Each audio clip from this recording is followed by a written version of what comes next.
Hello बच्चों, welcome to विद्या मंदिर classes. This is Suraj Shukla, your maths teacher.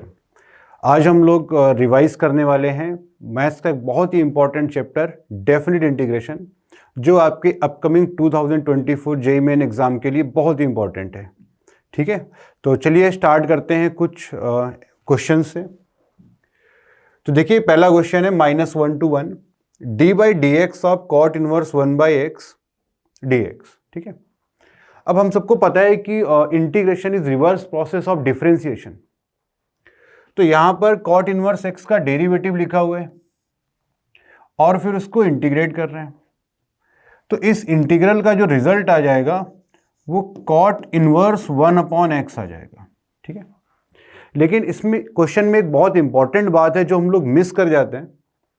आप देखिए, लिमिट आपको कहां से कहां तक दी हुई है, -1 से लेकर 1 तक।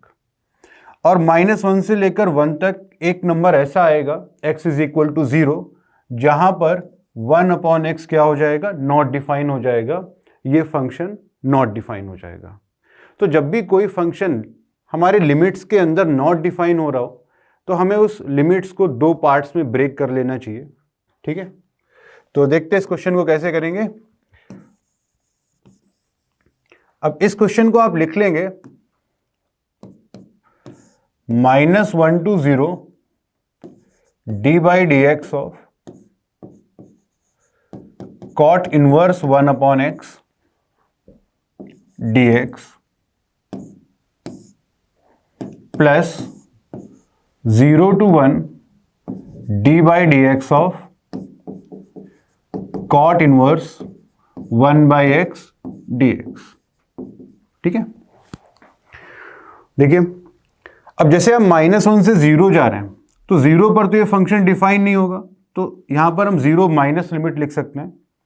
और यहां पर 0 के बाद से स्टार्ट कर रहे हैं तो यहां पर 0 प्लस लिखना चाहिए, क्योंकि जिन भी पॉइंट पर फंक्शन डिफाइन नहीं होता है वहां पर हम वैल्यू सब्स्टिट्यूट नहीं करेंगे, लिमिटिंग वैल्यू निकालेंगे। ठीक है, अब आप यहां पर देखिए, derivative of cot inverse 1/x है और उसको हम इंटीग्रेट कर रहे हैं। तो integral is reverse process of differentiation, तो ये कॉट इनवर्स 1/x ही आ जाएगा।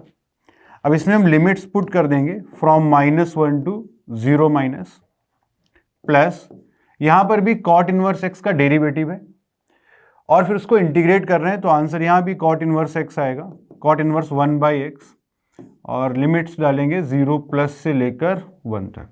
ठीक है, तो अब इसमें पहले अपर लिमिट डालेंगे, लेकिन 0 पर ये डिफाइन नहीं होता है तो वहाँ पर हमें लिमिटिंग वैल्यू निकालनी चाहिए। तो हम निकालेंगे limit x tending to 0 minus cot inverse 1/x minus, फिर x के प्लेस पर लोअर लिमिट डालेंगे तो यह आ जाएगा कॉट इनवर्स 1/-1 आ जाएगा। ठीक है, प्लस अब इस फंक्शन में x के प्लेस पर अपर लिमिट, तो ये हो जाएगा कॉट इनवर्स 1/1, 1 हो जाएगा माइनस लोअर लिमिट। अब क्योंकि 0 पर फंक्शन डिफाइन नहीं है तो फिर यहाँ पर हमें लिमिटिंग वैल्यू निकालना चाहिए, limit x tending to 0 plus cot inverse 1/x। ठीक है, देखिए, तो limit x tending to 0 minus cot inverse x क्या आएगा। अगर डिनोमिनेटर 0 माइनस को अप्रोच कर रहा है तो 1/x माइनस इन्फिनिटी को अप्रोच करेगा और कॉट इनवर्स -इन्फिनिटी। ठीक है, तो देखते हैं क्या आएगा। तो क्या करते हैं, कॉट इनवर्स x का ग्राफ बना लेते हैं। ठीक है, तो कॉट इनवर्स x का ग्राफ आप सबको याद होना चाहिए। ये एक डिक्रीजिंग फंक्शन आता है इस तरह से, और ये 0 से लेकर पाई तक आता है। ठीक है, तो x अगर -इन्फिनिटी को अप्रोच करेगा तो कॉट इनवर्स का वैल्यू पाई आएगा। x अगर -1 है तो -1 पे इसका वैल्यू आता है 3π/4,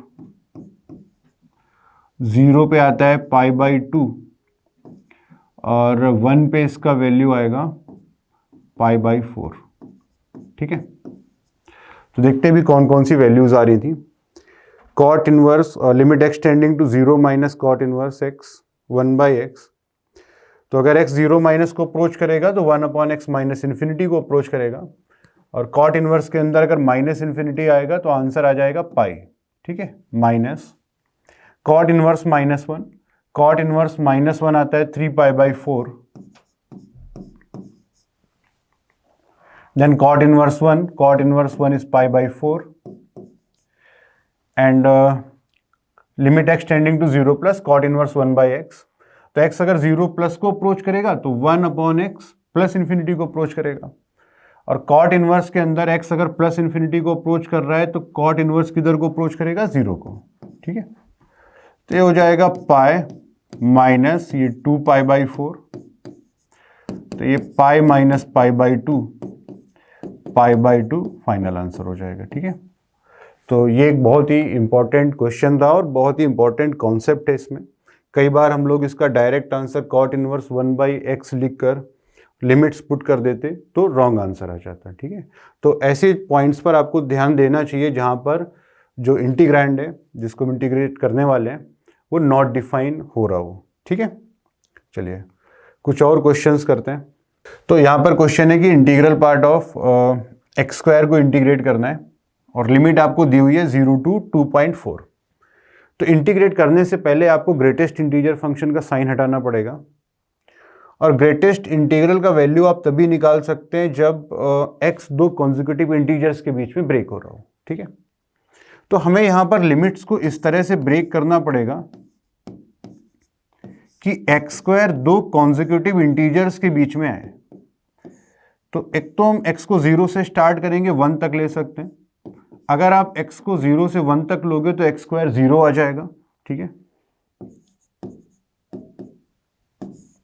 x² 0 से 1 तक आएगा तो इंटीग्रल पार्ट ऑफ x² 0 हो जाएगा, और x को फिर 1 से लेकर स्क्वायर रूट ऑफ 2 तक लेंगे। ठीक है, तो x को अगर 1 से √2 के तक लेंगे तो x² 1 से 2 के बीच में आएगा, और x² अगर 1 से 2 के बीच में है तो उसका इंटीग्रल पार्ट कितना आ जाएगा, 1 आ जाएगा। ठीक है, तो अभी सिर्फ ब्रेक करके लिख लेते हैं, फिर आपको समझ आ रहा होगा कि अब हमें नेक्स्ट लिमिट √2 से √3 लेना चाहिए, और फिर नेक्स्ट √3 से लेकर 2 तक, एंड देन 2 to 2.4। ठीक है, ओके, अब देखते हैं इसकी क्या क्या वैल्यूज आएंगी।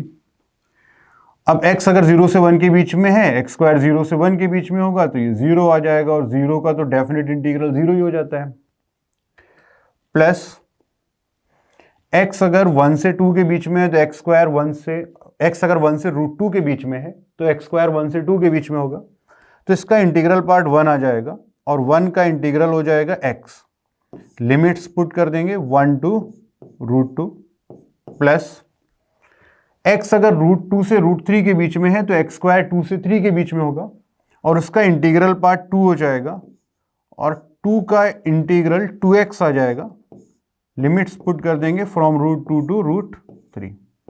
इसी तरह से नेक्स्ट आप समझ सकते हैं ये 3x आ जाएगा, लिमिट्स डालेंगे इसमें √3 से लेकर 2, और जब x 2 से 2.4 के बीच में होगा तो x² 4 से लेकर 5 पॉइंट समथिंग, तो अभी भी ये कॉन्जिक्यूटिव इंटीजर नहीं है, तो इसको मैं और फर्दर ब्रेक करना पड़ेगा।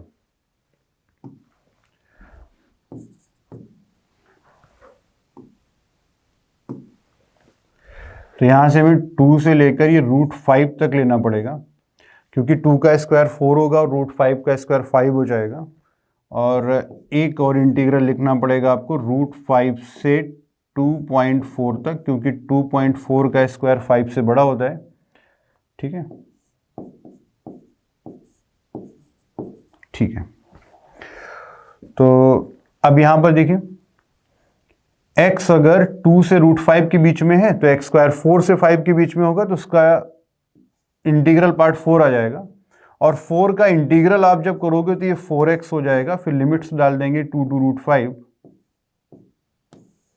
ठीक है, और यहां पर जब स्क्वायर करेंगे तो x² 5 से 5.76 के बीच में आएगा, तो उसका इंटीग्रल पार्ट 5 हो जाएगा, और इंटीग्रेट करने पर आ जाएगा 5x। लिमिट्स पुट कर देंगे √5 से लेकर 2.4 4 तक, ठीक है। चलिए, तो अब यहाँ पर लिमिट्स पुट कर देते हैं। तो x के प्लेस पर upper limit minus lower limit plus, यहाँ पर 2 कांस्टेंट बाहर आ जाएगा, x के प्लेस पर upper limit √3 minus lower limit √2 plus 3 बाहर आ जाएगा यहाँ पर, और x के प्लेस पर upper limit minus lower limit plus, next में 4 बाहर आ जाएगा, x के प्लेस पर upper limit minus lower limit, then 5 बाहर आ जाएगा,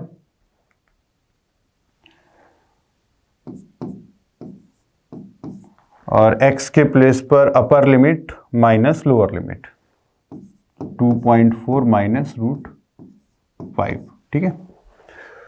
तो ये हो गया square root of 2 minus 1 plus 2 into square root of 3 minus 2 into square root of 2 plus 6 minus 3√3 plus 4 into square root of 5 minus 8 plus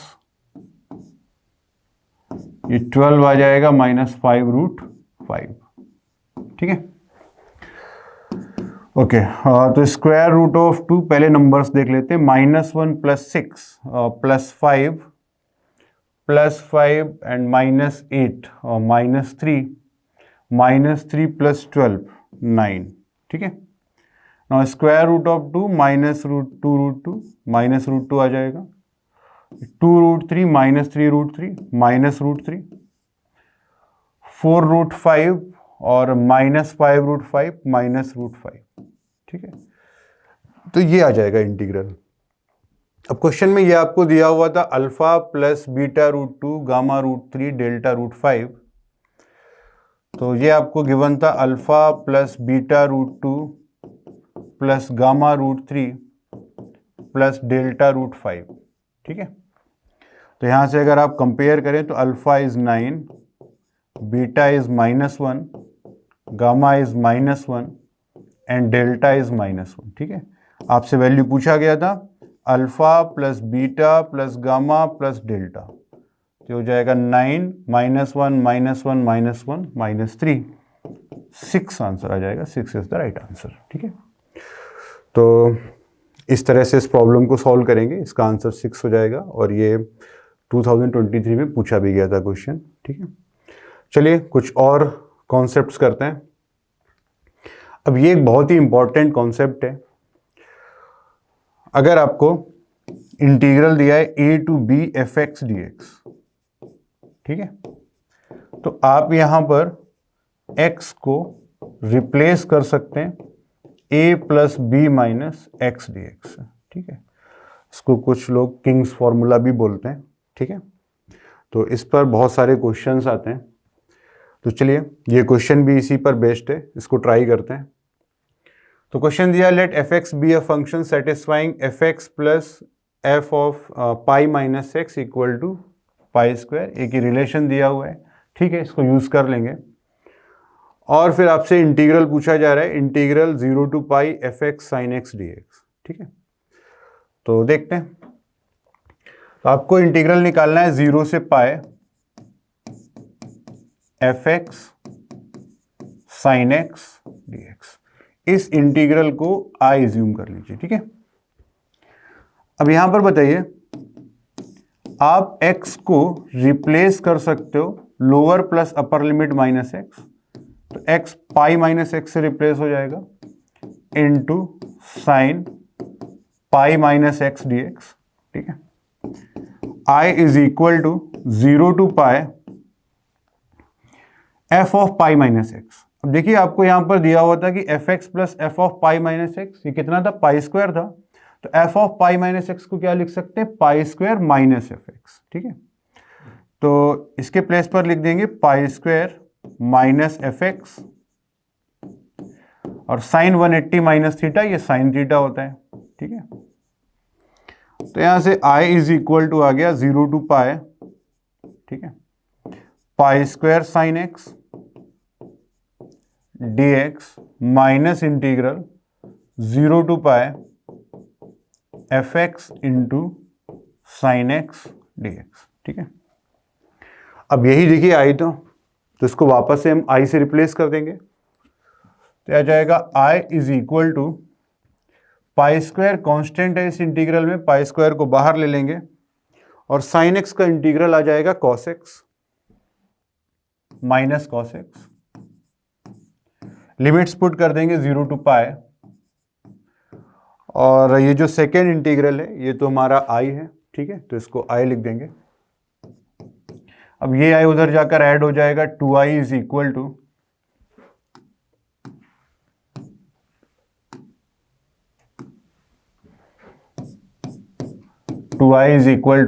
minus pi square cos pi is -1 minus cos 0 is 1, तो 2i is equal to आ गया 2 pi square, so i is equal to pi square. ठीक है, तो देखिए इस फॉर्मूले को यूज करके आसानी से क्वेश्चन हो गया। ठीक है, तो इसका आंसर सी पार्ट हो जाएगा पाई स्क्वायर।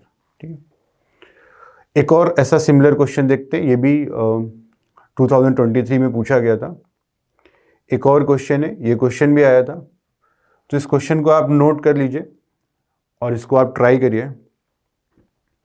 अब यहाँ पर जैसे 0 to 1 दिया है आपको, और यहाँ पर ऐसा कुछ डायरेक्ट दिख नहीं रहा है कि अभी आप x को 1 माइनस एक्स से रिप्लेस कर सकते हैं, तो आपको क्या करना चाहिए, पहले इसको कंप्लीटिंग स्क्वायर से होल स्क्वायर में कंप्लीट करना, और यहाँ से आप 2 कॉमन लेना, फिर आप x को 1 माइनस एक्स से रिप्लेस करेंगे तो आपको आंसर मिल जाएगा। ठीक है, तो अगर देखो मैं सिर्फ इसको चेंज करके दिखाता हूँ आपको, तो यहाँ पर अगर आप होल स्क्वायर में चेंज करेंगे तो पहले आपको 2 कॉमन लेना पड़ेगा, ये आ जाएगा 5/2 plus x minus x square, 2 into minus भी कॉमन ले लीजिए, तो ये हो जाएगा x square minus x minus 5/2। इसको होल स्क्वायर में चेंज करने के लिए आपको 1/4 ऐड सब्ट्रैक्ट करना पड़ेगा, तो ये x माइनस 1/2 होल स्क्वायर और माइनस 1/4 माइनस 6/4 माइनस 3/2 आ जाएगा ये। ठीक है, तो अब इसके बाद देखिए यहाँ पर भी जब आप 2 को बाहर लेंगे, 4 बाहर ले लीजिए, 4 कॉमन लेंगे तो आ जाएगा 1/2 माइनस एक्स। अब आप यहाँ पर एक बार x को 1 माइनस एक्स से रिप्लेस करके देखना, आपका क्वेश्चन बन जाएगा। ठीक है, तो ये क्वेश्चन आपको खुद से ट्राई करना है। चलिए नेक्स्ट क्वेश्चन देखते हैं। अब ये क्वेश्चन भी उसी प्रॉपर्टी पर बेस्ड है। अब यहाँ पर आपको देखिए लिमिट में दिया हुआ है -a to a। जब भी क्वेश्चन में -a to a आता है तो सबसे पहले तो हमको ये स्ट्राइक करता है कि ये इवन ऑड फंक्शन चेक कर लेते हैं, लेकिन अगर आप चेक करेंगे x को माइनस एक्स से रिप्लेस करके तो ये function neither even nor odd function है। ठीक है, तो इस क्वेश्चन को कैसे करना है, यहां भी हमें वही सेम प्रॉपर्टी यूज करनी है। अगर हम लोग x को रिप्लेस कर दें a plus b minus x से, और अगर आप a प्लस बी करोगे तो वो 0 आ जाएगा, तो x को 0 माइनस एक्स से रिप्लेस करेंगे तो इसका मतलब है कि x माइनस एक्स से रिप्लेस हो जाएगा। ठीक है, तो ये हो जाएगा -π/2 टू π/2। x को किससे रिप्लेस कर दे रहे हैं, माइनस एक्स से।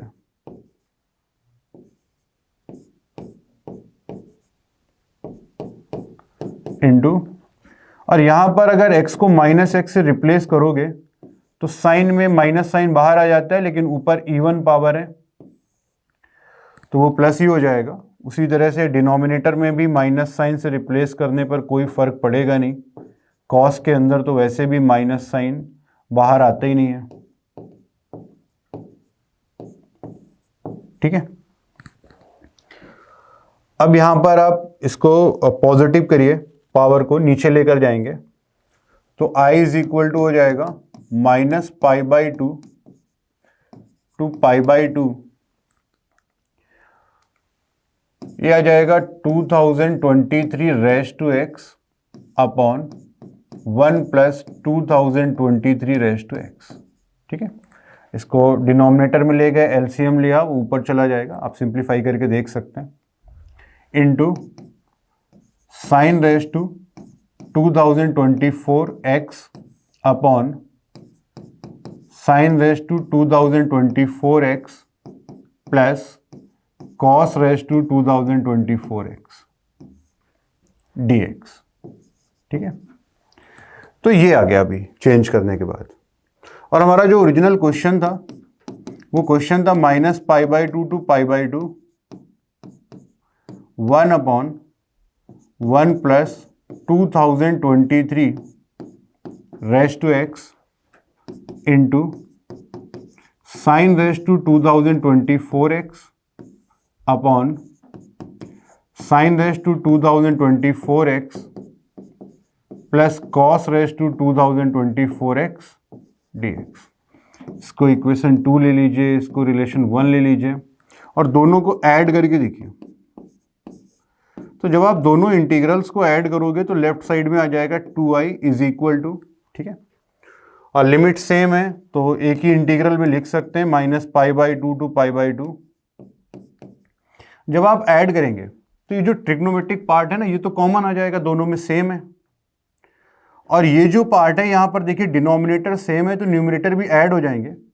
न्यूमरेटर ऐड होने के बाद आ जाएगा 2023 raise to x plus 1 upon 2023 raise to x plus 1, तो ये तो 1 आ जाएगा इनटू, और ये वाला पार्ट कॉमन था।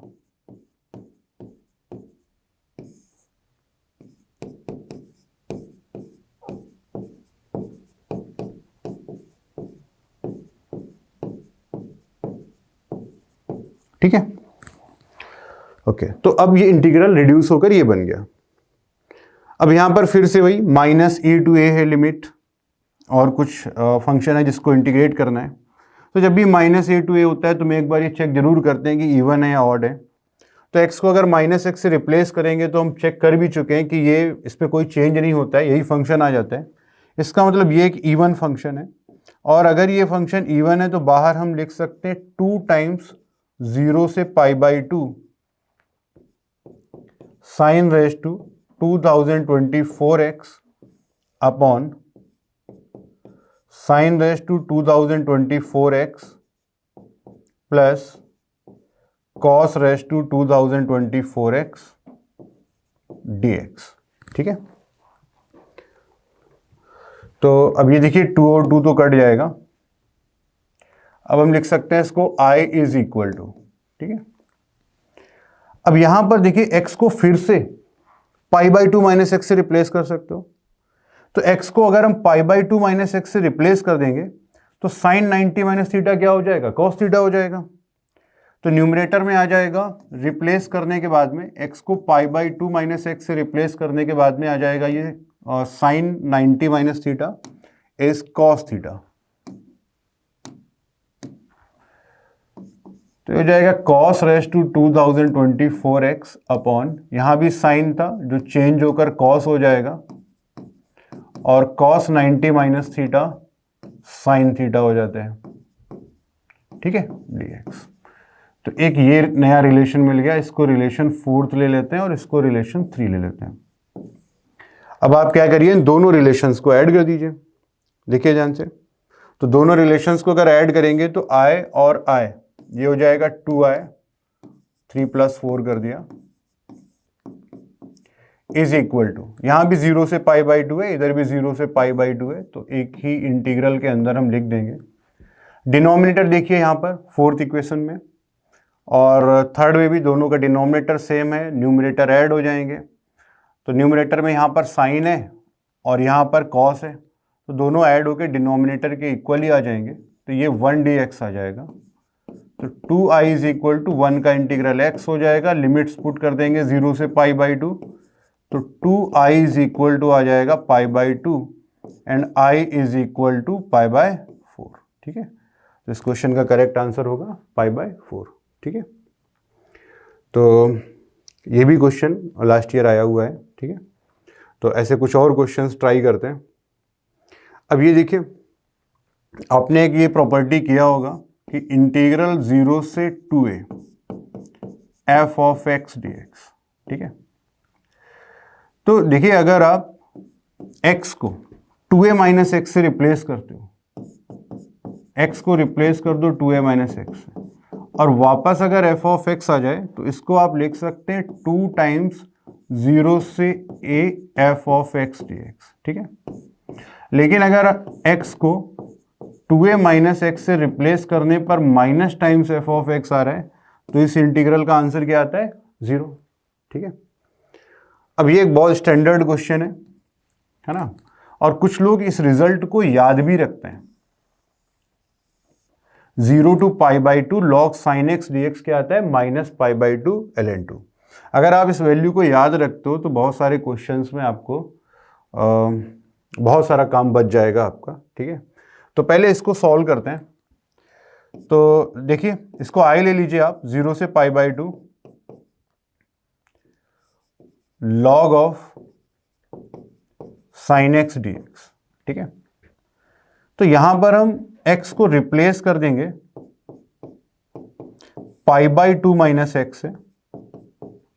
तो अगर आप x को π/2 माइनस एक्स से रिप्लेस करोगे तो sin 90 माइनस थीटा आ जाएगा, और sin 90 माइनस थीटा क्या होता है? cos थीटा, ठीक है। तो यहां से 0 से π/2 log sin x dx किसके इक्वल आ गया? 0 से π/2 log cos x dx के इक्वल आ गया। अगर मैं इन दोनों रिलेशंस को ऐड कर दूं, ठीक है, तो यह आ जाएगा 2i इज इक्वल टू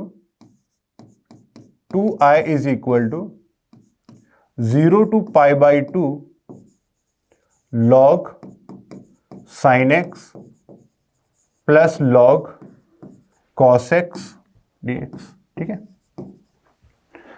तो 2i इज इक्वल टू हो गया 0 से π/2 log m plus log n is log m into n, ठीक है, इंटू dx। अब देखिए आपको जो क्वेश्चन में दिया था वहां पर था log sin x, अब यहां आ रहा है log sin x into cos x। इसको भी साइन के टर्म में चेंज करने का ट्राई करते हैं। तो उसके लिए 2 से मल्टीप्लाई कर दे रहे हैं और एक 2 से डिवाइड कर दे रहे हैं, ठीक है। तो 2i इज इक्वल टू हो जाएगा 0 से π/2 log 2 sin x cos x, sin 2x हो जाएगा upon 2। log sin 2x upon 2 को हम लिख सकते हैं log sin 2x minus log 2, ठीक है, और सेपरेट इंटीग्रेशन ले लेंगे।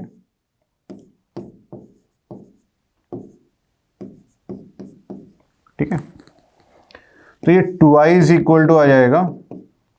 अब यहां पर देखिए क्या करेंगे, ये जो sin 2x है, log sin 2x, और हमें जो क्वेश्चन में गिवन था वहां पर सिर्फ sin x था। तो इसको वापस sin x के टर्म में लाने की कोशिश करते हैं। तो उसके लिए क्या करिए आप कि 2x को t मान लीजिए। 2x को अगर t लेंगे तो 2dx is equal to dt आ जाएगा, ठीक है। और इस इंटीग्रल को चेंज करते हैं तो इंटीग्रल आ जाएगा 2i is equal to, x को 0 डालेंगे तो t भी 0 आएगा, और x को अगर π/2 डालेंगे तो t कितना आ जाएगा? पाई, ठीक है। log sin 2x, 2x के प्लेस पर आप t लिख सकते हो, और dx के प्लेस पर हो जाएगा 1/2 dt। तो 1/2 बाहर कर दिया क्योंकि वो कांस्टेंट था, इंटू dt, माइनस ये इंटीग्रल तो आसान है, log 2 बाहर आ जाएगा, 1 का इंटीग्रल x हो गया, लिमिट्स पुट कर देंगे 0 to π/2, ठीक है। देखिए आगे, तो आ जाएगा 2i इज इक्वल टू 1/2, ठीक है। अब देखिए यहां पर 0 से पाई है, अगर आप t को पाई माइनस टी से रिप्लेस कर दो तो sine pi minus t sine t, वापस से वही फंक्शन आ रहा है। तो अगर t को अपर लिमिट माइनस टी से रिप्लेस करने पर वापस वही फंक्शन आ रहा है, और ये तभी करेंगे जब लोअर लिमिट क्या हो? 0, ठीक है। तो t को पाई माइनस टी से रिप्लेस करने पर वापस वही फंक्शन आ रहा है, तो क्या करेंगे? 2 बाहर कर देंगे और इस लिमिट का हाफ कर देंगे, ठीक है। 0 से 2a क्या हो गया? 2 इंटू इंटीग्रल 0 to a, ठीक है। और log sin t dt। एक और चीज़, डेफिनिट इंटीग्रल में वेरिएबल के नाम से कोई फर्क नहीं पड़ता, तो t लिखें या t को x कर दें, इससे कोई फर्क नहीं पड़ने वाला, क्योंकि बाद में तो हमें x के प्लेस पर लिमिट्स ही पुट करनी है, तो वेरिएबल के नाम से कोई फर्क नहीं पड़ता है। तो मैंने t को x से रिप्लेस कर दिया, किसी भी वेरिएबल से आप कर सकते हैं। अब यहां पर देखिए ये आ जाएगा माइनस log 2, x के प्लेस पर अपर लिमिट π/2 माइनस x के प्लेस पर लोअर लिमिट 0। ठीक है, तो 2i इज इक्वल टू, यहाँ तो ये 2 कट जाएगा और आप देखो तो यही हमारा क्वेश्चन था, यही आया था, और ये आ गया minus π/2 ln 2, log to the base e को आप ln लिख सकते हैं। तो i इधर आके माइनस हो जाएगा, तो i इज इक्वल टू आ गया माइनस π/2 ln 2। ठीक है, तो इस क्वेश्चन में बहुत अच्छा एप्लीकेशन है इस प्रॉपर्टी का, और हमें ये रिजल्ट याद रखना चाहिए। ठीक है, चलिए एक और क्वेश्चन करते हैं इस पे। जैसे देखिए क्वेश्चन है 0 to π log 1 minus cos x dx। इसको i ले लेते हैं, 0 to π log 1 minus cos x dx। ठीक है, तो x को अगर हम लोग पाई माइनस एक्स से रिप्लेस कर दें, ठीक है, तो x को रिप्लेस कर दिया पाई माइनस एक्स से,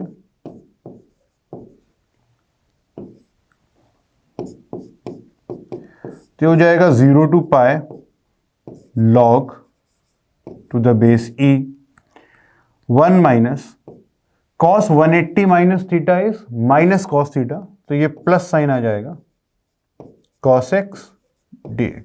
ठीक है, अब जो ये i हमने लिया था इसको फर्स्ट फंक्शन ले लीजिए, और अभी जो ये रिप्लेस करने के बाद आया है, किंग्स प्रॉपर्टी यूज करने के बाद आया है, इसको हम सेकेंड इक्वेशन ले लेंगे और दोनों को ऐड कर देते हैं। ठीक है, तो अगर आप दोनों इक्वेशंस को ऐड कर देंगे तो आपके पास आ जाएगा 2i इज इक्वल टू, है ना, i प्लस i 2i, एक लिमिट सेम है, सेम इंटीग्रल में आ जाएगा, और अंदर आएगा log 1 minus cos x plus log 1 plus cos x, तो log m plus log n, ये आ जाएगा log m इंटू n, ये हो जाएगा 0 to π integral 0 to π log 1 minus cos x into 1 plus cos x, ये 1 माइनस cos स्क्वायर x हो जाएगा। ठीक है, 2i is equal to 0 to π, इसको हम लिख सकते हैं log of sine square x dx। ठीक है, 2i is equal to, log के अंदर जो भी नंबर है उसकी पावर को आप बाहर ला सकते हैं log की प्रॉपर्टी यूज करके, तो ये log of sine x dx बचेगा। ठीक है, ये 2 से 2 कट जाएगा, तो i इज इक्वल टू आ जाएगा 0 to π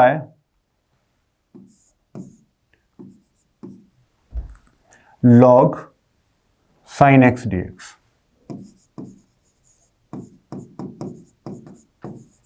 ठीक है, ओके, तो फिर से वही करके देखते हैं, x को अपर लिमिट माइनस एक्स से रिप्लेस करके देखते हैं, क्योंकि 0 to a कुछ आपको दिया हुआ है, तो x को अगर पाई माइनस एक्स से रिप्लेस करोगे तो साइन पाई माइनस एक्स से साइन एक्स, वापस से वही फंक्शन मिल रहा है। तो अगर 0 to a दिया है और x को a माइनस एक्स से रिप्लेस करने पर वापस वही फंक्शन मिल रहा है, तो हम क्या करते हैं, बाहर 2 लिखते हैं, 0 और अपर लिमिट का हाफ कर देंगे, और ये आ जाएगा log of sine x dx। और ये इंटीग्रल तो अभी आपने किया था, इसका आंसर आपको याद रखने को बोला गया है, ये आता है माइनस π/2 ln 2, तो 2 और 2 कट जाएगा, फाइनल आंसर हो जाएगा माइनस π ln 2। ठीक है, तो ये बहुत इंपॉर्टेंट प्रॉपर्टी है। चलिए नेक्स्ट क्वेश्चन देखते हैं। ओके, तो अब जैसे क्या है कि आपने एक और प्रॉपर्टी की होगी, या पहले भी हमने यूज़ किया इसको, अगर क्वेश्चन में आपको माइनस a to a दिया है तो हमें चेक कर लेना चाहिए फंक्शन इवन है या ऑड है। अगर आपको लिमिट दी हुई है minus a to a F x d x, ठीक है।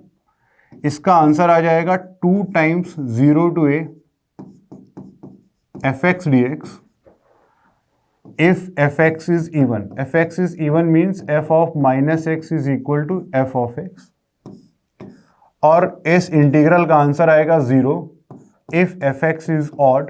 odd से मतलब है कि f of minus x क्या आना चाहिए, minus time f of x आना चाहिए, ठीक है। तो जब भी माइनस ए टू ए होगा तो हम लोग इवन ऑड के लिए जरूर चेक करते हैं। क्वेश्चन देखते हैं। अब यहां भी इस क्वेश्चन में देखिए आपको लिमिट दी हुई है माइनस ए टू ए, ठीक है। तो हमें ऐसे केसेस में हमेशा चेक करना चाहिए कि अंदर का फंक्शन इवन है या ऑड है। तो अगर हम x को माइनस एक्स से रिप्लेस करके देखें तो यह आएगा minus x plus pi by 4 upon 1 minus cos के अंदर अगर x को माइनस एक्स से रिप्लेस करेंगे तो कोई फर्क नहीं पड़ेगा, वैसे ही आ जाएगा। तो अगर आप ध्यान से देखें तो ये फंक्शन ना तो इवन फंक्शन है और ना ही ऑड फंक्शन है, लेकिन हमें एक चीज समझ आ रही है कि अगर हम x और पाई बाई 4 इनको सेपरेट करें, एक ये फंक्शन ले लें और दूसरा ये फंक्शन ले लें, ठीक है, तो एक फंक्शन ऑड आएगा और एक इवन आएगा। तो इसको हम लिखेंगे minus pi by 4 two plus pi by 4 x upon 2 minus cos 2x dx plus minus pi by 4 two plus pi by 4 pi by 4 upon 2 minus cos 2x dx, ठीक है। अब देखिए x को माइनस एक्स से replace करेंगे तो ये एक ऑड फंक्शन आएगा, तो इसका इंटीग्रल तो 0 हो जाएगा। आप चेक कर सकते हैं x को माइनस एक्स से रिप्लेस करके, और ये इवन फंक्शन आएगा तो ये तो 0 हो गया। और अगर ये इवन फंक्शन आ रहा है तो इसको हम लिख सकते हैं 2 times 0 to a that is pi by 4 और पाई by 4 upon 2 minus cos 2x dx, ठीक है। अब यहां पर कोई प्रॉपर्टी तो यूज हो नहीं रही है। अब इसको हम एक इंडेफिनिट इंटीग्रल जैसे करते थे वैसे सॉल्व करना पड़ेगा। तो देखते हैं। भी पाई बाई 4 को अगर हम बाहर ले लें तो पाई बाई 4 बाहर आने के बाद ये हो जाएगा 2 into pi by 4 integral 0 to pi by 4 1 upon 2 minus cos 2x dx, ठीक है। तो अगर न्यूमरेटर में 1 है, डिनोमिनेटर में साइन और कॉस के लीनियर टर्म्स हैं, तो हम tan x बाई 2 को t लेते हैं। लेकिन यहाँ पर sin x cos x की जगह पर cos 2x है, तो हमें फिर tan x बाई 2 को t ना लेकर tan x को t लेना चाहिए। तो आप tan x को t ले लीजिए, बोथ साइड डिफ्रेंशिएट करेंगे तो sec square x dx is equal to dt हो जाएगा। sec स्क्वायर x को आप लिख सकते हैं 1 plus tan square x dx is equal to dt। तो dx इज इक्वल टू आ जाएगा dt upon 1 plus tan square x, लेकिन tan x को आपने t लिया है तो इसको मैंने t से रिप्लेस कर दिया, ठीक है। तो dx के प्लेस पर आ जाएगा dt upon 1 plus T square. एक और टर्म है cos 2x, तो cos 2x को भी हम tan x के टर्म्स में लिख सकते हैं 1 minus tan square x, tan x की जगह पर t पुट कर देंगे upon 1 plus tan square x, ठीक है। तो जहां भी tan x था उसके प्लेस पर हमने t पुट कर दिया है, ठीक है। तो अब ये इंटीग्रल हो जाएगा पाई बाई 2 इंटू, तो जब भी हम डेफिनेट इंटीग्रल में सब्स्टिट्यूशन करेंगे तो लिमिट्स चेंज करना ना भूलें। अब x अगर 0 होगा तो t क्या होगा, t भी 0 आ जाएगा। और x अगर पाई बाई 4 होगा तो tan पाई बाई 4 इज 1, तो लिमिट हो जाएगा 0 to 1। dx के प्लेस पर आ रहा है dt upon 1 plus T square upon, यहां पर आएगा ये 2 minus cos 2x, cos 2x को हम लिख सकते हैं 1 minus T square upon 1 plus T square, ठीक है। ये इंटीग्रल हो जाएगा pi by 2 0 to 1 dt upon, जब हम एलसीएम लेंगे तो दोनों का डिनोमिनेटर सेम है, न्यूमरेटर डिनोमिनेटर का, तो 1 plus T square 1 plus T square cut जाएगा, ये आएगा 2 plus 2t square minus 1 plus T square, ठीक है। तो ये हो जाएगा pi by 2 integral 0 to 1 dt upon 3t square plus 1, ठीक है। तो ये आएगा pi by 2 integral 0 to 1 1/3t² को हम लिख सकते हैं √t⁻² + 1 dt, ठीक है। π/2 1/1 + x², इसका इंटीग्रल होता है tan इनवर्स x के प्लेस पर √3t है, तो यहां पर आपको √3 से और डिवाइड करना चाहिए, तो बाहर एक 1/√3 और आ गया। लिमिट्स पुट कर देंगे 0 to 1, ठीक है। तो ये हो गया π/2√3। अगर हम t के प्लेस पर 1 पुट करेंगे तो tan इनवर्स √3 आएगा। tan inverse √3 is π/3 minus tan inverse 0 is 0, ठीक है। तो ये आ जाएगा π²/6√3, ठीक है। तो π²/6√3 लास्ट पार्ट इसका करेक्ट आंसर हो जाएगा, ठीक है। चलिए देखते हैं कुछ और प्रॉब्लम्स। अब यहाँ भी वैसे ही है, -0.15 से 0.15 है, तो हम चेक करेंगे फंक्शन इवन है ऑड है। आप देख सकते हैं फंक्शन में सिर्फ एक ही x का टर्म है, x² है वहाँ पर, तो x को -x से रिप्लेस करेंगे, कोई चेंज नहीं होगा, ये एक इवन फंक्शन है। तो इसको हम लिख लेंगे 2 टाइम्स 0 to 0.15 मॉड ऑफ, और 100 भी आप बाहर ले लीजिए तो आ जाएगा मॉड ऑफ x² - 1/100 dx, ठीक है। अब आपको इस इंटीग्रल को आगे सॉल्व करने के लिए मॉड का साइन हटाना पड़ेगा। मॉड का साइन हटाने के लिए और इसको हम लिख सकते हैं 15/100, और 15/100 सिंप्लीफाई होकर आ जाएगा 3/20, ठीक है।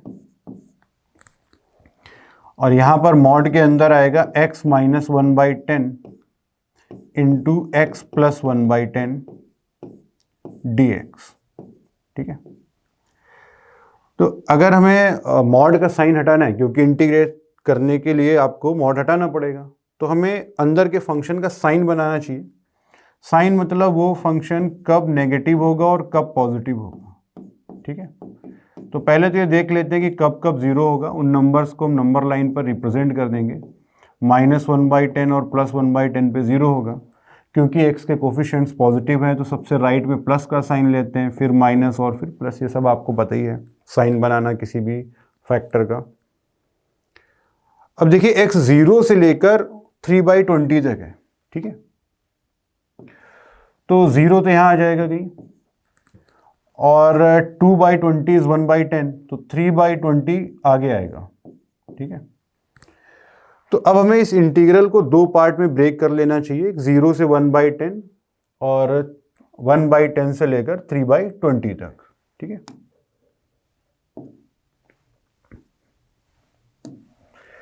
तो ये इंटीग्रल अभी आ जाएगा 2 टाइम्स 0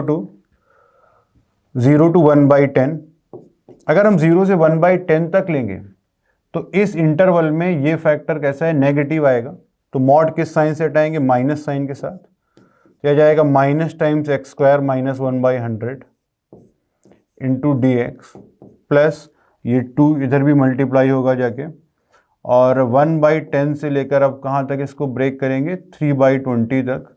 और इस इंटरवल में ये फैक्टर कैसा है, पॉजिटिव है, तो मॉड प्लस साइन से हटाएंगे तो आ जाएगा x² - 1/100 इंटू dx, ठीक है। अब आप इसको इंटीग्रेट करके इसमें वैल्यूज पुट कर सकते हैं, ठीक है। और जो भी आंसर आएगा उसको इसके साथ कंपेयर करके k का वैल्यू फाइंड आउट कर सकते हैं। इस क्वेश्चन को आपको कंप्लीट करना चाहिए, ठीक है। चलिए कुछ और कॉन्सेप्ट्स देखते हैं। अब एक और बहुत इंपॉर्टेंट थ्योरम है जिस पर काफ़ी क्वेश्चंस पूछे जाते हैं, न्यूटन लेबनीज थ्योरम। आपको बस इसमें ये याद रखना है कि लिमिट्स में भी आपको वेरिएबल दिया रहेगा इंटीग्रल में, और यहाँ पर f(t) dt। तो जब भी इंटीग्रेशन करने के बाद आप लिमिट डालोगे तो क्योंकि लिमिट्स x में है तो ये जो फंक्शन आएगा वो x का एक फंक्शन आएगा, ठीक है। अब आप ये याद रखिए कि इसका डेरिवेटिव क्या आता है। इसका डेरिवेटिव होता है इंटीग्रांड में जहां भी t होगा या जो भी वेरिएबल है उसको रिप्लेस कर देंगे अपर लिमिट से, फिर into differentiation of upper limit minus, फिर t को आप रिप्लेस कर देंगे लोअर लिमिट से into differentiation of lower limit. ठीक है, जब भी किसी क्वेश्चन में आपको लिमिट्स में वेरिएबल मिले तो मैक्सिमम केसेस में आपको समझ जाना चाहिए कि हमको डिफरेंशिएट करना है और न्यूटन लेबनीज थ्योरम को यूज करना है। ठीक है, अगर देखिए किसी भी क्वेश्चन में लोअर लिमिट में कोई भी कांस्टेंट है,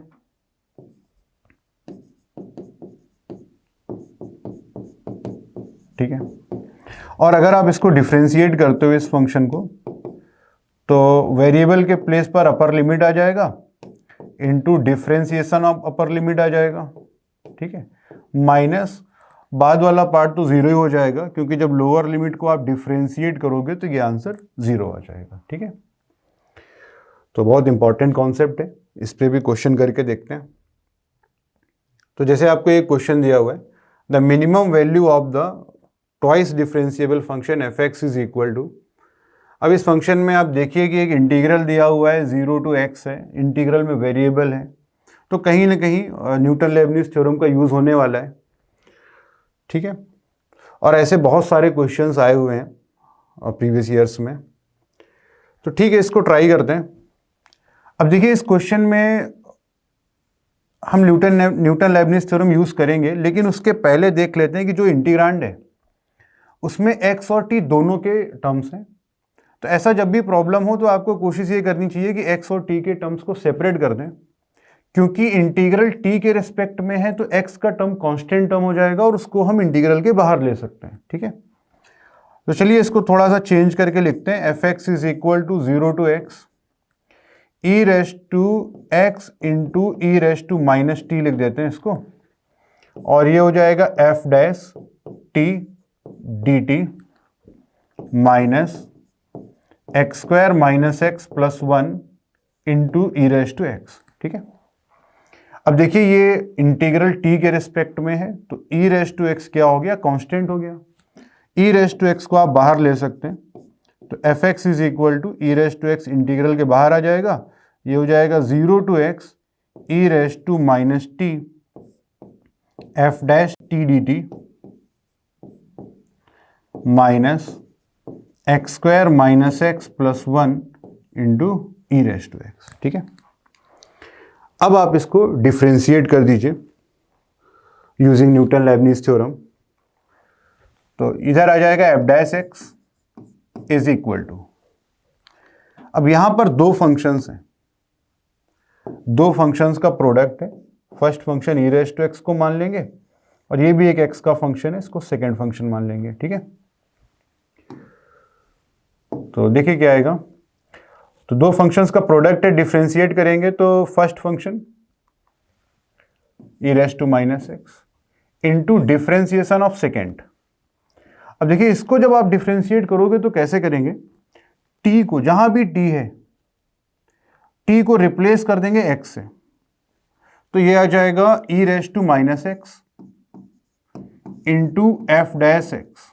ठीक है, टी को एक्स से रिप्लेस कर दिया, minus into differentiation of x, तो एक्स को डिफरेंशिएट करोगे 1 आ जाएगा, माइनस क्योंकि लोअर लिमिट में कांस्टेंट है या जीरो है तो नेक्स्ट वाला टर्म तो जीरो ही आ जाएगा। ठीक है, तो ये हो गया first function into differentiation of second, और यहाँ फर्स्ट फंक्शन में e raise to plus x था, तो first function as it is into differentiation of second. ठीक है, plus differentiation of first into second as it is,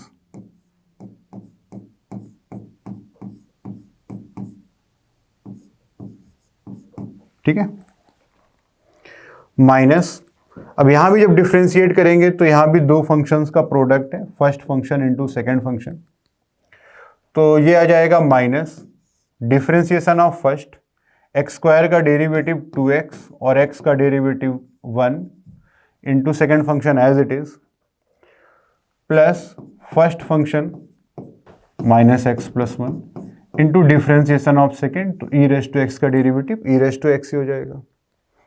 तो ये आ रहा है f dash x is equal to, यहां पर ब्रैकेट ओपन करेंगे तो e raise to x into e raise to minus x e raise to 0 हो जाएगा, इंटू एफ डैश एक्स और plus e raise to x integral 0 to x e raise to minus t f dash t d t. और ये जो आएगा last term, इसको मैं इसके साथ लिख रहा हूँ एक रीज़न से, वो भी आपको समझ आएगा। और एक टर्म ये आ जाएगा minus e raise to x 2x minus 1। ठीक है, अब देखिए ई रेस टू 0 तो 1 हो जाएगा, तो ये F dash x both side से कैंसिल हो जाएगा। ये आ जाएगा 0 इज इक्वल टू, अब ये जो कुछ भी लिखा हुआ है उसको ध्यान से देखिए। तो हमारा एफ एक्स क्या था, एफ एक्स यही था ना, e raise to x integral this minus this. ठीक है, और यही सेम टर्म यहां पर आ रहा है, तो इस पूरे के प्लेस पर, इसके प्लेस पर आप एफ एक्स लिख सकते हैं। यही हमको क्वेश्चन में गिवन था, एफ एक्स गिवन था ये।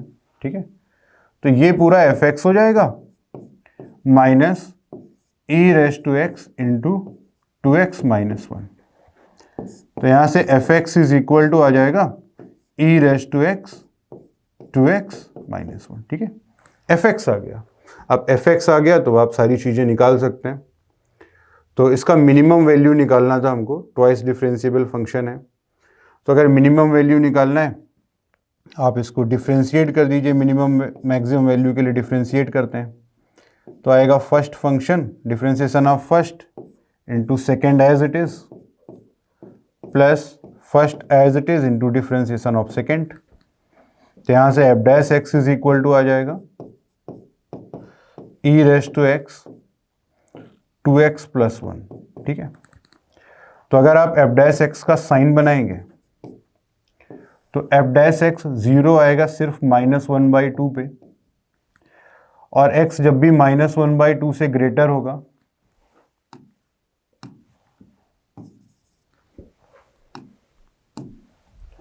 तो x जब भी -1/2 से ग्रेटर होगा तो 2x प्लस 1 पॉजिटिव होगा, और ई रेस टू एक्स तो वैसे भी हमेशा ही पॉजिटिव होता है, तो इससे नंबर लाइन पर एफ डैश एक्स के साइन पर कोई फर्क पड़ेगा नहीं। और x जब भी -1/2 से छोटा होगा तो 2x प्लस 1 कैसा आ जाएगा, नेगेटिव। तो -1/2 के पहले फंक्शन डिक्रीजिंग है, -1/2 पर इंक्रीजिंग है, तो -1/2 पर क्या मिलेगी आपको, मिनिमम वैल्यू। ठीक है, तो मिनिमम वैल्यू -1/2 पर मिलेगी। तो एफ एक्स क्या था, एफ एक्स था ई रेस टू एक्स, ये एफ एक्स था हमारा e raise to x into 2x minus 1, और हमें डेरिवेटिव के साइन से पता चल गया कि फंक्शन का जो मिनिमम वैल्यू आएगा वो x इज इक्वल टू -1/2 पर आएगा। तो यह आ जाएगा ई रेस टू -1/2 -1, ये -1 हो जाएगा, तो ये -2 इंटू ई रेस टू -1/2, या फिर इसको लिख सकते हैं -2/√e। ठीक है, तो ये फंक्शन का मिनिमम वैल्यू हो जाएगा। ठीक है, तो ए पार्ट इसका करेक्ट आंसर होगा -2/√e। ठीक है, तो बहुत इंपॉर्टेंट कॉन्सेप्ट है, इस तरह के क्वेश्चंस और भी आए हुए हैं, आप इस क्वेश्चन को ट्राई कर सकते हैं। ठीक है, ये भी सिमिलर कॉन्सेप्ट पर है, यहाँ भी x माइनस टी पे ब्रैकेट ओपन करके सेपरेट करके आप सॉल्व कर सकते हैं इसको। आई होप आपको ये वीडियो पसंद आया होगा, और अगर आपको वीडियो पसंद आया है तो लाइक और सब्सक्राइब करना ना भूलें। अगर आपको कोई डाउट है तो आप कमेंट में कमेंट कर सकते हैं। Thank you.